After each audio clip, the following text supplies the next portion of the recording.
Hi, welcome to my channel, Reader Woman. My name's Judy, and let's talk book tags. I came across this one that was created by Britta Böhler called The Burden of Proof Tag. This was in celebration of a friend of hers, Jaclyn, at 6 Minutes for Me, who passed the Texas bar. Congratulations, that's a big deal. Anyways, so I thought we would do the tag here. And the first question is, Billable Hours, a book in which money plays an important role. One book that has kind of stuck with me, and I've read it many, many times, is Hot Money by Dick Francis. It's a mystery about, well, a very wealthy father of, I don't know, 4 different families, wants to find out what's going on. There's some kind of mystery, and I don't remember what, and he asks the son from his second marriage, I believe it is, to look in to see what's going on with all of his children. He has like 6 or 7 kids. All of them are grown. The son that he asked to look into this particular circumstance is a jockey. And so he takes time off to find out what's going on because his father is being threatened in some ways. During the book, the house where he's staying as kind of a bodyguard to his father is blown up. There's a bomb in it. There's various attempts on his father's life. So he visits all of the ex-wives and all of the other siblings. And it was, for me, it was very poignant. It was family. It was looking at siblings, some who were doing okay, some that weren't, some that were really struggling and, not well at all. And in fact, one who was in a facility because he had brain damage from an accident. And the thread through it all was their father's wealth. He bestowed so much on them all, and he didn't see any reason to continue funding them. And ultimately, the book wasn't about money, but it was so well done. It was really just trying to figure out how these extended families can work and not work.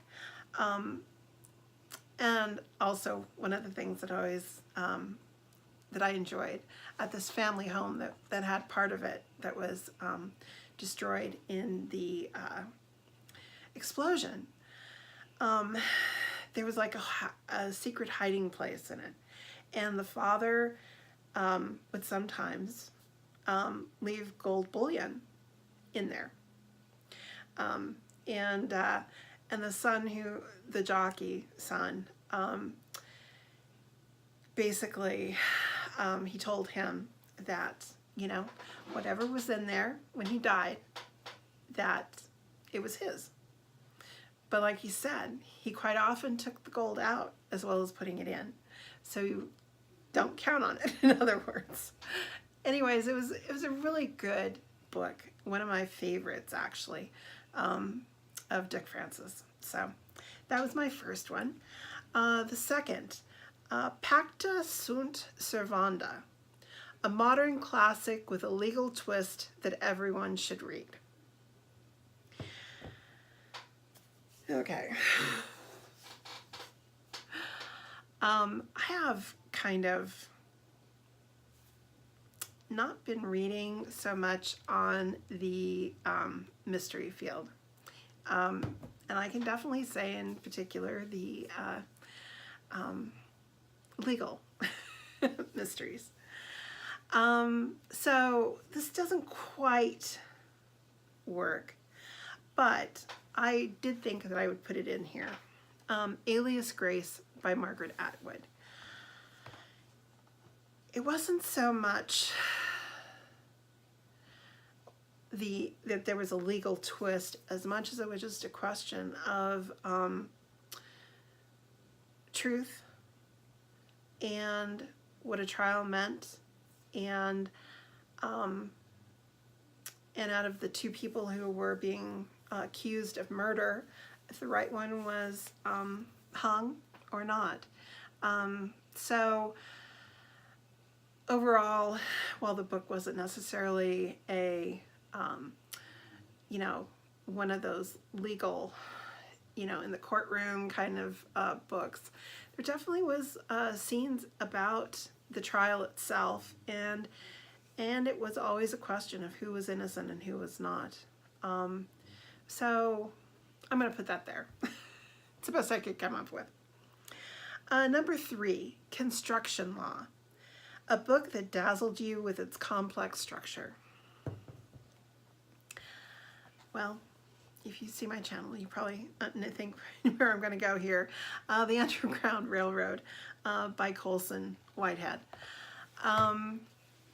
I thought that, as well as doing a great job of showing the horrors of slavery, that this whole magical reality part of it was fascinating too, and very complex. Because not only did he imagine this railroad that was literally underground, but also the different states and what they were doing. Suddenly, instead of it just being slavery all throughout the South, you had one state who was trying to normalize, but also confine and, you know, kind of kill off. I think ultimately they wanted to neuter blacks, and while making their lives better, but you know, they wanted to neuter them. They wanted to do science projects on them. So that was not too good. You also had North Carolina, where they decided to just completely get rid of them, and any that was left, they were going to hang. So I mean, he really did a lot of imaginative, you know, and all of these things too. I'm sorry, I have to go back to it, but all of these states that had changed their rules and all of this, I mean, actually, it's just what happened to blacks in the South. You know, from the lynchings to, you know, I can't remember, but in prison, they were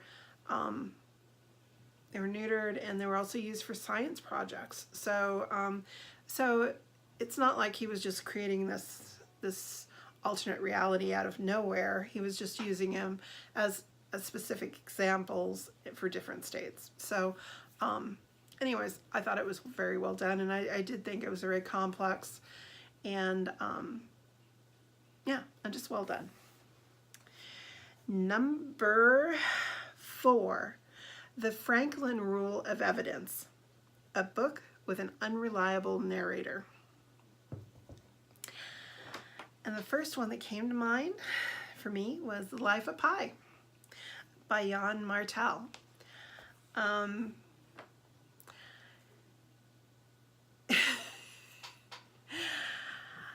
You know, you want to be drawn into this fantasy world of this young boy surviving on this raft with this tiger, isn't it? Lion or tiger, I think. And it's like, and then it keeps going and going and going until the point you're going, he's just making this up. And he's telling me stories. And yes, I'm reading stories, but I'm not wanting to be lied to when you're telling me a story. So that became a little problematic. And I loved the movie. I don't know that I really thought that the book was quite as good. Or at least I didn't trust the book. So, all right. And then Roe v. Wade, a book with a strong female character. I am going to surprise you with this one. No, I'm not. I'm not going to surprise you at all. I just changed my mind. I had somebody written down and I'm not going to tell them. Say that. Jane Eyre by Charlotte Bronte.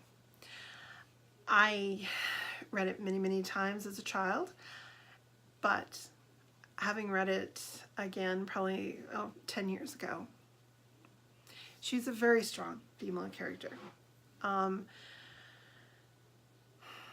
She, for a very small, demure woman, she is a very strong character. She was very decisive, and when she made up her mind, that's what she was going to do.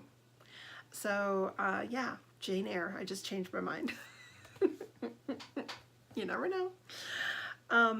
6, Grand Jury, a book with a grand set of characters.